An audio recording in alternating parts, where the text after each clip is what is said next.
Okay, welcome.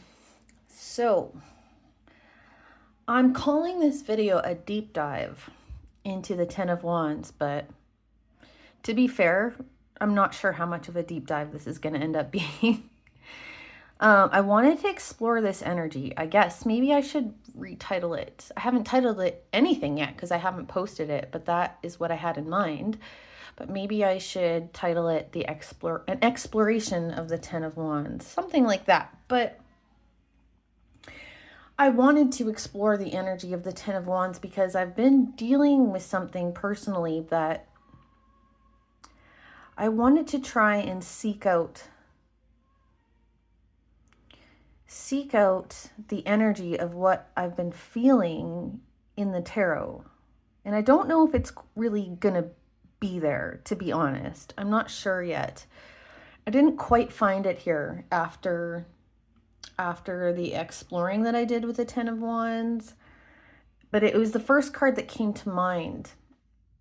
And so I pulled eight. I pulled 8 Ten of Wands cards from my collection, and I tried to put a good variety here in terms of imagery. And I read the guidebooks for every one of them just before doing this video. And I also, reflected on, looked up, more traditional Rider-Waite sourcing of information. And I also reflected on Pamela Eakin's Tarot of the Spirit book. Well, I guess I didn't reflect on it. I reflected on the meaning that she gives to the Ten of Wands. And so let me share with you this energy that I've been dealing with, that I am currently dealing with, and why I sought out the Ten of Wands. And if you hear any squeaking in the back, it's my really super cute foster dog squeaking on this little raccoon that she has. It's not too loud, so I'm going to let it be because we're talking about the ten of Wands, and then her squeaking is something that lightens up the energy. So I'll let it be unless it gets really disruptive or even moderately disruptive. But yeah, so what I've been really feeling is the weight that I feel like I carry from all of the hard things that I've gone through in my life. And just thinking about, so I'm 46 years old right now, and I turned 47 in March. And I come from a pretty disadvantaged background. Grew up, my dad was an alcoholic, abandoned by him at age 4, I'm gonna guess. And mom had severe mental health issues. I was severely neglected. I'm sharing this all with you because I've worked through this stuff. And if this kind of thing is triggering to you, some kind of I'm not going to get into a lot of detail. I probably will talk about some triggering things like hard life events. I won't go into detail, but I will mention them. So if you're feeling really fragile, or there's certain topics you absolutely don't want to even hear the word mentioned, I can't make any promises on this video, so you might want to click off. But and I'll have to be careful about what I say anyway because of YouTube. So, but yeah, and I'm just sharing my personal journey a little bit, like I said, without going into detail, just so I can get what I'm trying to get across. But yeah, so I experienced a lot of hard things as a child. And then I was a really, really wild, crazy teen, so full of anger. And I did a lot of I had a period of, I don't know, maybe from when I was 13, 12 years old, 11 even, definitely 12. I started expressing the injustice I was seeing in my own life and the pain I experienced within my own family unit as anger and rage. And I probably was in a state of anger and rage about my life and about the pain that I was feeling. And it really came down, it was what I was witnessing happening in my family. It caused me so much pain. And I expressed it as rage probably until I was, I don't know.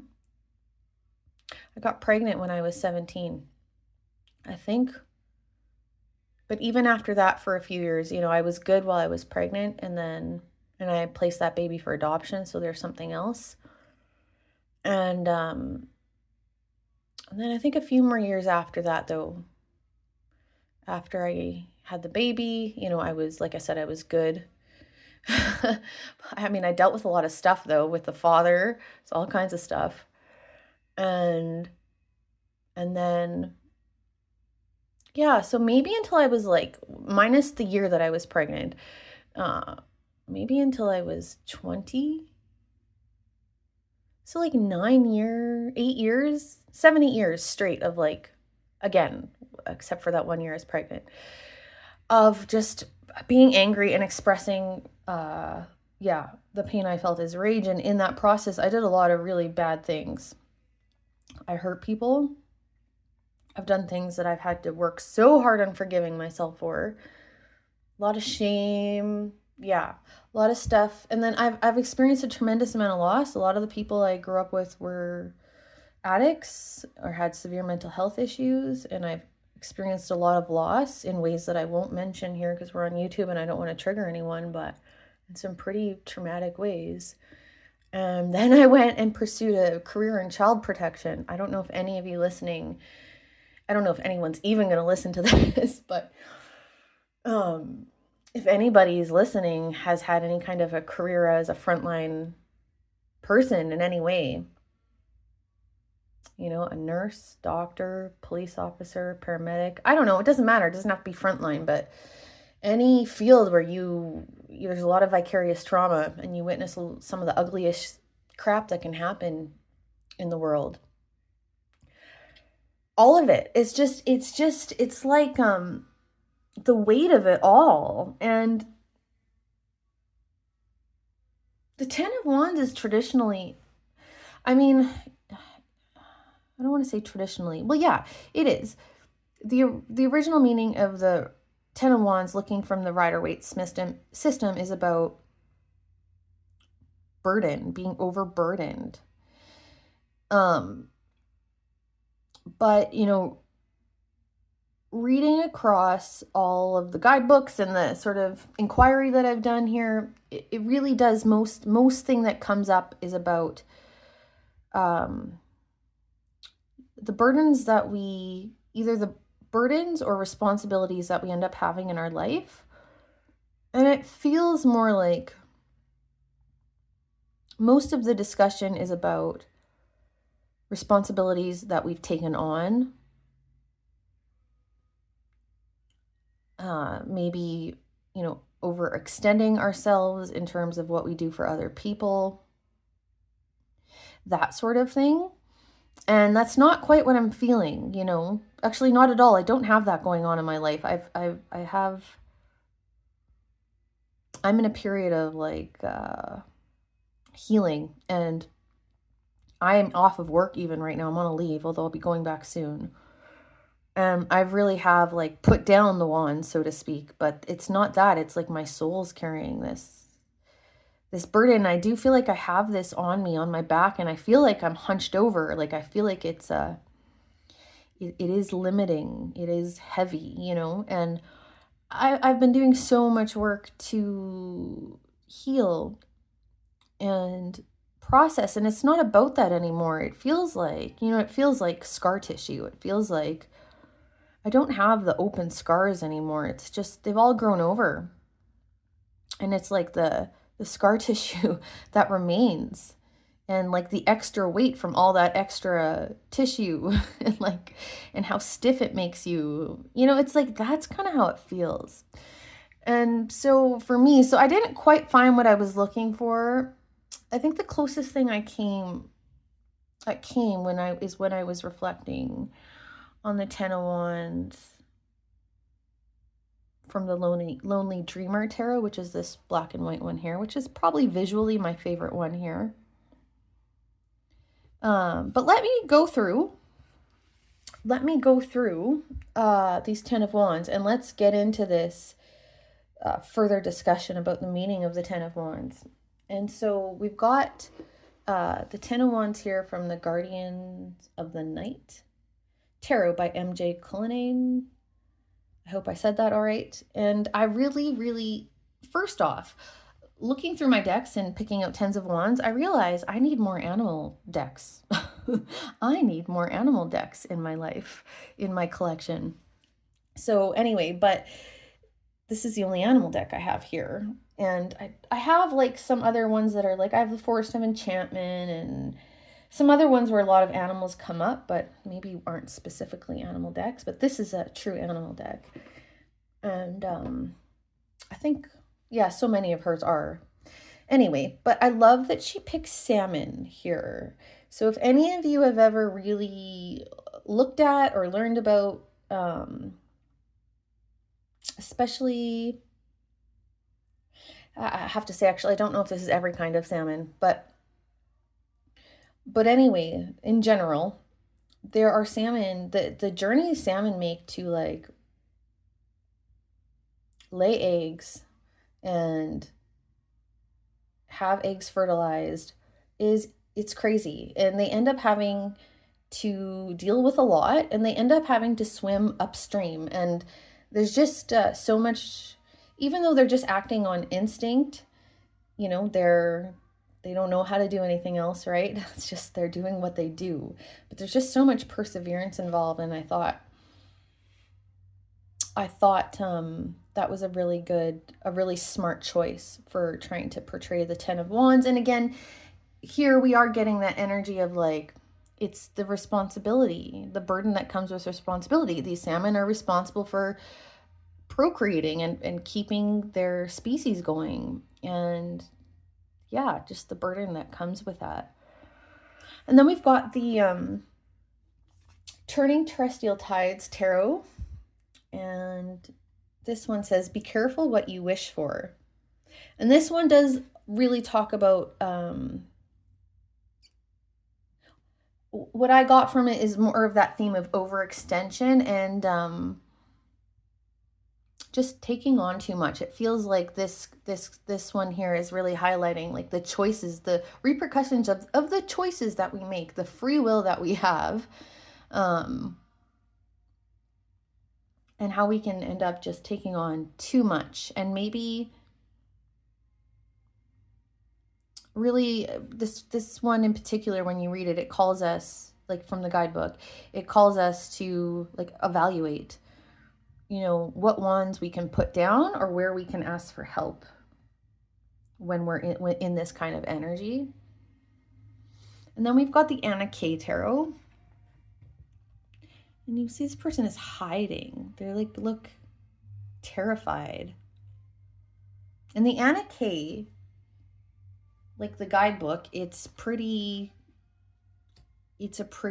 in line with Rider-Waite Smith's sort of interpretation of the tarot. And so, but I think it's interesting. I think if I was pulling this card, this figure hiding, maybe just like so overwhelmed. Yeah, I think this particular card brings out a feeling of not just being overburdened, but so overwhelmed, like a feeling like I don't know what to do. I have so much going on. I don't even know where to start.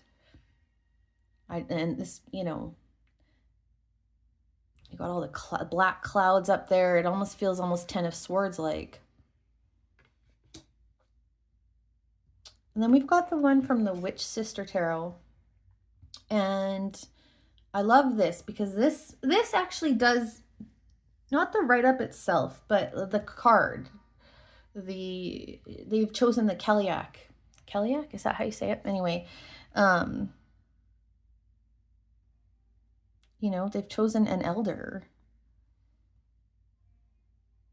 to represent the Ten of Wands in their deck. And they talk about, or she talks about in this deck, or they, sorry, I don't know actually if they identify as a female, so I'll just say they. But, oh, and I didn't say who everything is by. So that's Julia Jeffrey is the Witch Sister Tarot. And the Turning Terrestrial Tides Tarot, I don't know who the creator is. I'm sorry. Okay. And then we've got Anna K. Okay, good enough. Sorry. So, but this one, they talk about sort of really more of the ending. This one highlights, because at the end of the day, it is a 10. And 10s do signify endings. And numerologically, a 10 is a 1. 1 plus 0 is 1. And so it really does signify a new beginning. And you know what? Pamela Eakins brought that up in her write-up, how it's like the wheel turns, right? The 10 again in the major arcana, so it's associated with the wheel of fortune, you know, that life does have different phases and there has to be endings. And, you know, this kind of an energy of a 10 of wands really can't really go on forever. And when the 10 comes up, you know, rather than the 9, it is more significant of an ending, of a tough time, you know. So there's hope in a 10, you know. Yeah. And so that's really, you know, it talks about transcendence and almost, you know, she's at the end of her life, and just looking back on how important she is, you know, how much she has to offer after a life's worth of work and experience. But I love this because I think by the time you get to a certain age, maybe not everybody, but like the more life experiences you have, the more years you have behind you, it's probably the more likely you're going to feel what I kind of feel, the things you have to carry with you. How much loss do you have by that point? How many people have you lost? How much suffering have you seen in your life or experienced in your life? Like, you know, I think by the time you get to, this ripe old age, there's more chance of you feeling this, you know, this weight that ends up being on your soul, on your heart, on your spirit. And yeah. So, and then we've got the we've called it Digger. I guess Digger is the character name, but this is the Bonestone and Earthflesh Tarot by Avalon Cameron and Anna Turian. And oh, sorry, I've got a hair there. And this is talking a lot about, this one brought up the theme for me of duty, and the, you know, not really choosing your lot in life sometimes, like just that, you know, not everybody gets the same level of responsibility. Some people get carried and some people are the ones who carry, you know. But like when it's a matter of duty and responsibility, that how much more likely we are just to keep going. Like we have to fulfill our duty and our responsibilities. He's not going to drop these people.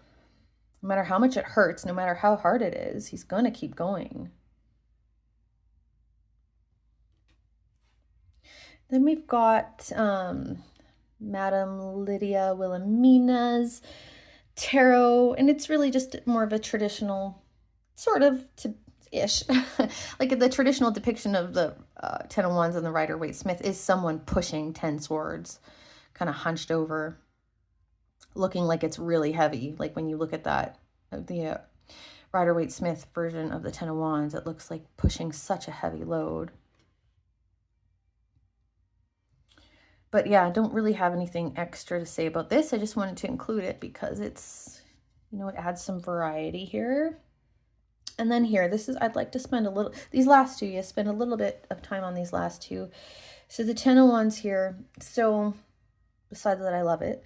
I appreciated so in the Lonely Dreamer Tarot, there is the creator's write-up, and then there is some additional commentary and insight provided for each card by a Dr. Esther Frankel Tishman. And in this particular 10 of cards, I really appreciated the extra insight provided by Dr. Tishman. And, you know, I don't know anything about her really, but just from reading all the commentaries and extra insight she's given in this guidebook, I can just tell she is such a scholar and really not just academically understands tarot, but really obviously clearly it's a big part of her own personal work, and she gets it, you know. So let me find the Ten of Wands. This is the only one I feel like I want to read from the book at all about. I have to find it. Wands, here we go. Ten of Wands.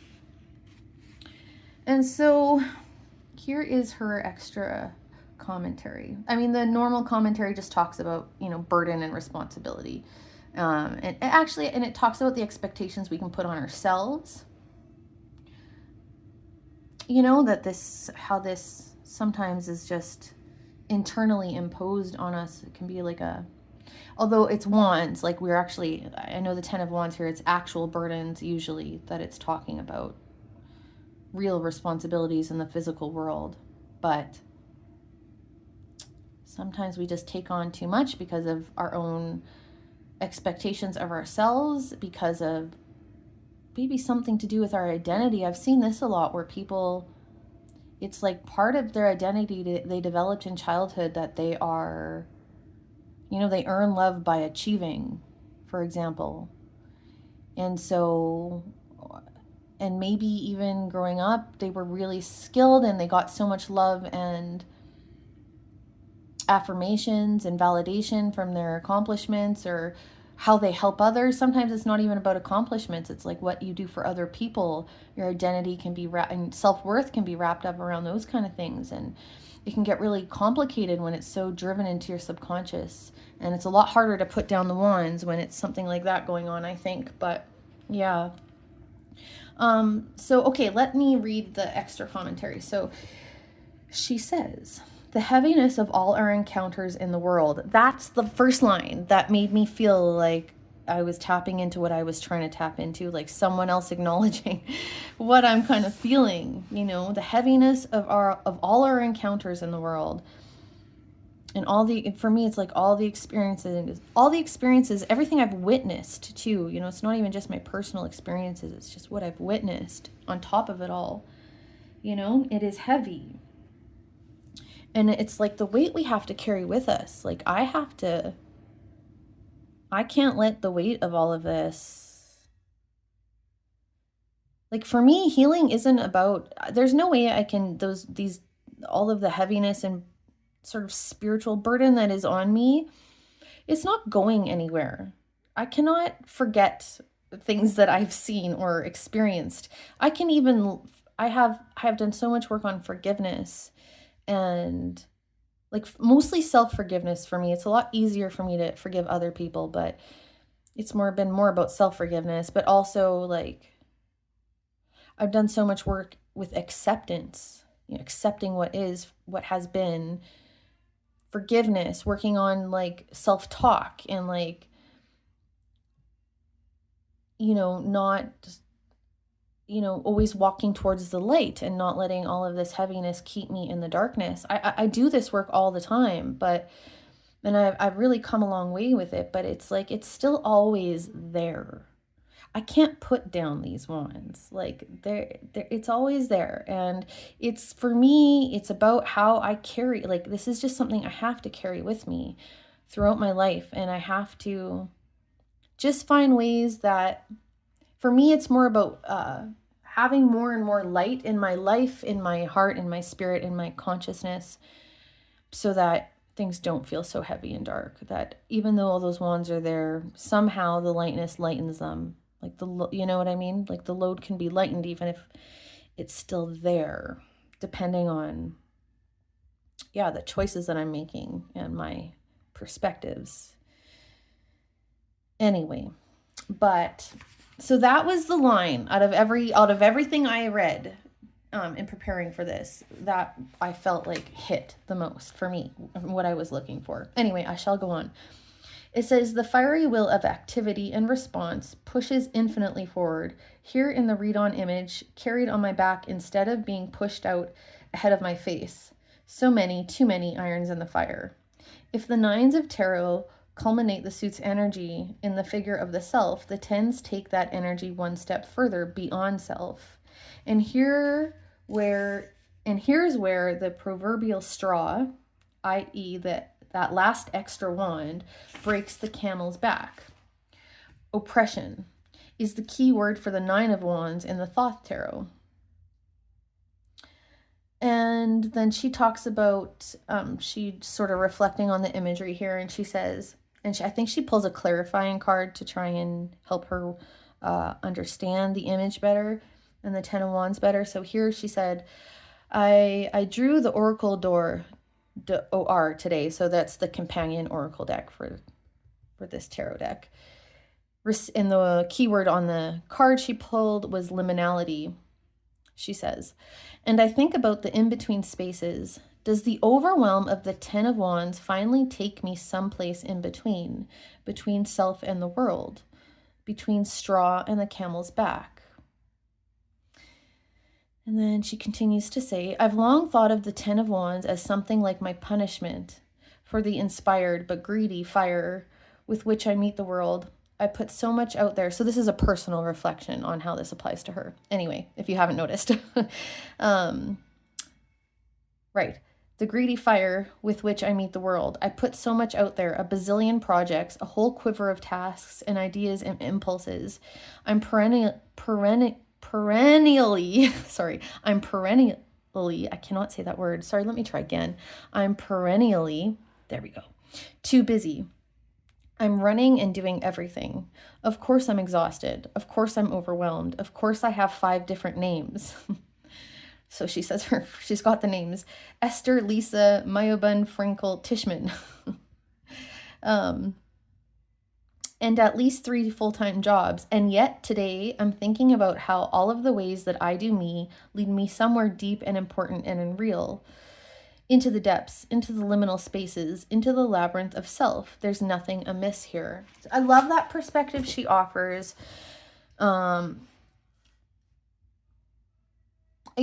That for her, this is like in alignment, to have all that going on. But I don't think that's the case for everyone. People get into this Ten of Wands kind of energy and it is too much. And like I was speaking about before, sometimes it is these, they're almost like wounds that we are, and limiting beliefs we have about ourselves that drive us to get into this place of being in a Ten of Wands energy, taking on too much. Something else I didn't talk about here is a lot of times this is what come up here. And I think actually she just kind of was that was relevant to what she was speaking, Dr. Tishman, is, a lot of times this talks about how we enter into something with so much passion, it's that Ace of Wands energy, and we're all for it, but we had no idea what we were getting ourselves into. And there can be this culminating point where it's too much. It's not what we felt like we signed up for, or it's just, even if it is, it's just, we really had no idea how much it was going to be. And I think there's always like the question when you get to that kind of a point where it's like, is it worth it? Do I keep going because it's worth it? And knowing that, that the 10 will come, and then the new energy will come. The next phase will come. Eventually this burden will be it will be resolved. Or is it just not worth it? It's too much. It's going to cause more harm than good. There's that to reflect on too. And so then the last one is the Ten of Wands by the Osho Zen Tarot. And this one talks, and I really wanted to include the Osho Zen because they always have a different meaning to offer. And who is the Osho Zen by? Who's the creator? The illustrations are Deva Padma, but who's the author? I don't know. Anyway, here this is talking about self-suppression, suppression of our true selves. Amidst all of the expectations and demands of the external world, this talks about a lot about how we suppress our own nature, our own wants, our own desires, because they aren't accepted, you know, by the society we live in or the culture. And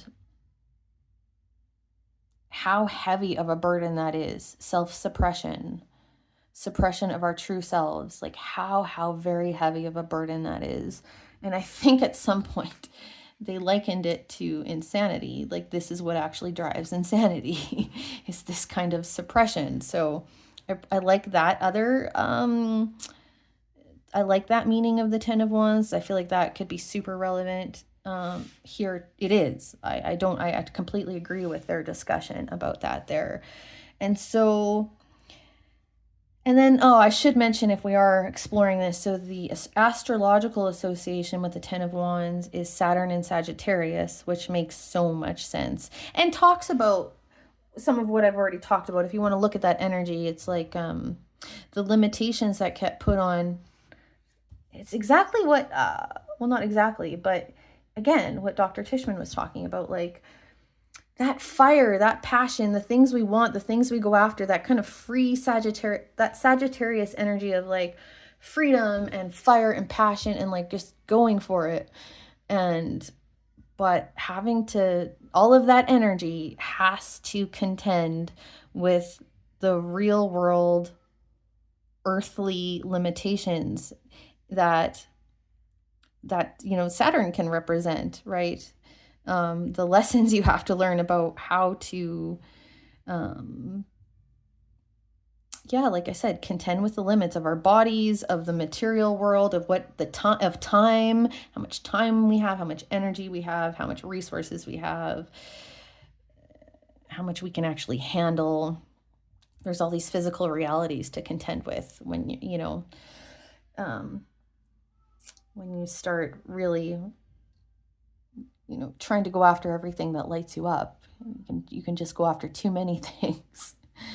But for some people, like Dr. Tishman, it works somehow, I guess, so it's not all bad. It's not all, obviously with tarot, it's like, that's what I love about tarot. Just any card can apply to so many different situations and can speak to so many different energies. And that's one of the things I just love about tarot so much, is how it just does such a good job at explaining the human condition, and making us really reflect on it from multiple angles. And yeah, so I didn't quite get my needs met in this exploration of the 10 of Wands. I'm thinking about maybe I should be exploring the Strength card more, or maybe the Hermit, the Hierophant, like those really, I don't know, maybe even the 10 of Swords. I don't know. Do you have any suggestions for what I was this feeling I've been feeling that I explained? Like, what should I explore next in the tarot? I don't know. Anyway, if you hung in here this whole time, wow, I made it over half an hour. I was not expecting that, but I feel like it was cathartic, and I'm glad I did it, and I hope it benefits somebody. Okay, see you next time.